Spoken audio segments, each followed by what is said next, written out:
Alright, so UFC 322 just happened last weekend, and it has completely changed the welterweight division. The welterweight division is completely different than it shook up the entire division, basically. There was like 4 or 3 welterweight fights on there as well, but it's completely changed the welterweight division for like ever now, right? So this video is just gonna be me giving my thoughts about all the fighters in like the top 10 or like top 15, and like maybe who they should fight next, and then just like my thoughts about their performances at 322 and their last couple fights and their next upcoming fights and all that. So starting with the champion, Islam, who's up from lightweight. It's no longer ranked in lightweight more, but it's now pound for pound number 1. So Islam is dominant. He dominated JDM. That's all you can say about that fight. It was boring, but it's whatever. It's grappling. It's the Dagestan away. I bet Islam is going to have good fights in welterweight. Imagine him versus a Shavkat or Michael Morales. I think would be a good fight. That's not going to be boring. All right. The number 1 contender now is JDM. Obviously, he just lit the belt. Kind of got dominated. Did not look great. I think a next fight for him could be like a... I'm not sure for a JDM. Maybe like a... if Ian Garry doesn't get the title shot after beating Belal, we could see that. JDM versus Ian Garry, or maybe versus a Shavkat or something. I don't know. He didn't look great in his fight, though. Belal Muhammad, number 2. He's fighting next week. Or this weekend, yeah. Against Ian Garry. I don't know, man. I honestly kind of favor him to beat Ian Garry, to be honest. And his next fight's obviously going to be Ian Garry. If he wins, he still probably needs another fight. The fight before he fights Islam. There's so many contenders right now. The division is insanely stacked. Number 3, Michael Morales. He just beat Sean Brady, knocked him out, or TKO'd him in the first round. He's now number 3, which is kind of crazy. If you think about it, Michael Morales is now top 3 in the welterweight division. Who would have ever thought, right? He looked dominant. He might be next to the title shot, but I have an even better fight book that I have for him, which a lot of people have been saying, so it's not like completely my idea, right? But Michael Morales versus Carlos Pratt for a number 1 contenders fight to get the title shot would be an insane fight. I think they should book it. I don't know when, sometime on the Paramount cards, right? But it would be an insane fight, and everyone would love that fight. Pay-per-view material right then and there. All right, number 4, Shavkat. He just went down the spot. He was number 3 before. He needs to come back and fight somebody. Originally, I said Kamaru Usman. I think that fight would still be good. They booked it, but Usman is now in a different ranking. I have thoughts on that a little bit, because why is he ranked number 8, right? So Shavkat, he needs to come back in like February or something, or January, and prove that he's there, get a win to get back to the title shot. Carlos Pratt's number 5. He's in the top 5. Fighting nerds in the top 5. It's not Kyle Baralio. Come on. This is the real fighting nerd right here. This is the best out of all of them, obviously. Insane knockout. Might have lost the first round to Leon, but Leon did nothing, so it doesn't even matter.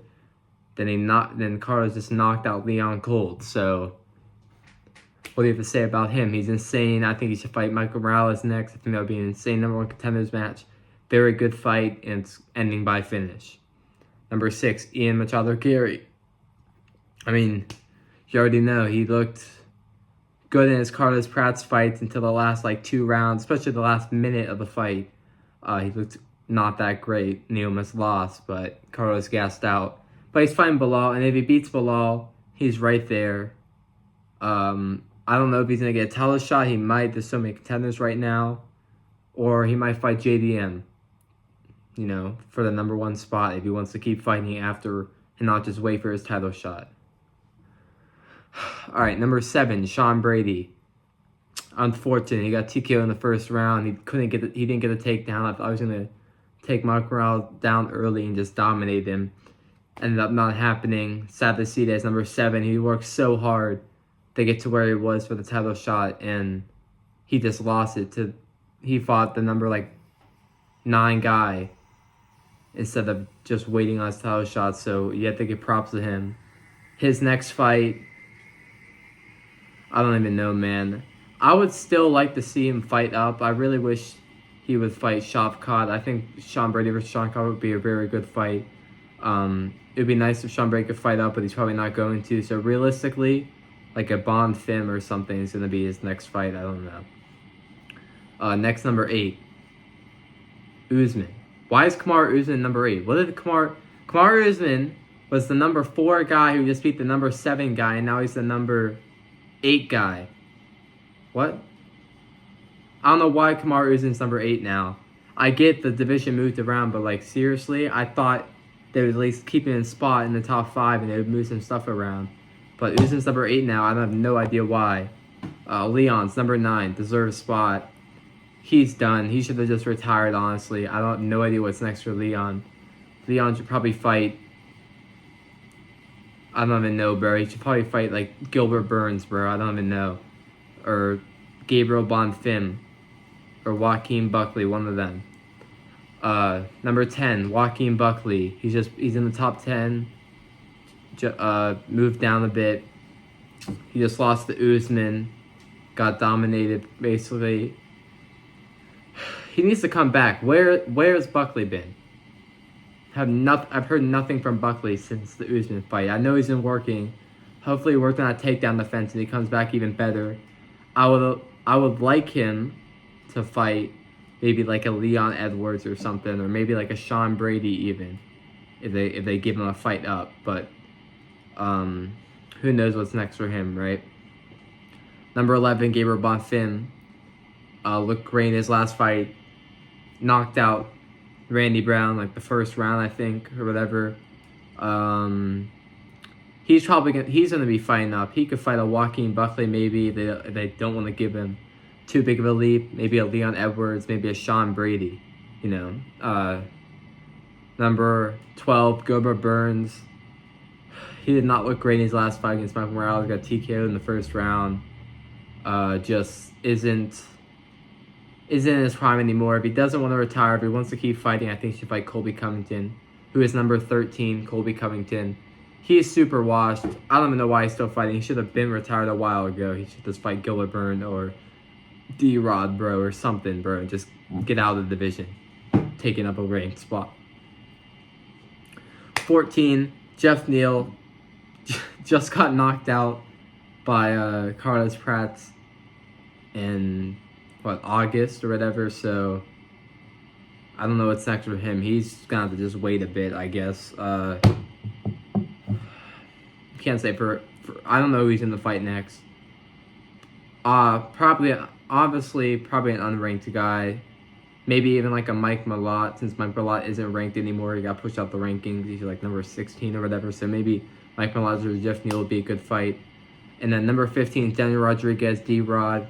He looked okay in his fight against Kevin Holland. He beat Kevin Holland. It was a pretty close fight, I would say, but I think he did win. What's next for him? I don't know. Maybe like a Gilbert Burns or a Colby Covington, probably, or maybe someone unranked defending his ranked spot. I don't know, but yeah, other than that, that's the top 15. It's completely changed. If you look at the top 15 from last week or 3 weeks ago when I made my video about the top 10 and who everyone should fight, it was completely different from now. So the welterweight division has changed forever, and honestly is the most exciting division in the UFC now. Lightweight is not moving like it should be, so for now welterweight takes that, and welterweight is the most crazy division in the UFC. So yeah, that's the video. Hopefully I think I'll make a video in the next couple of days about UFC Qatar, maybe some picks, talk about Armin, talk about Dan Hooker, talk about Belal and Garry, maybe a further breakdown.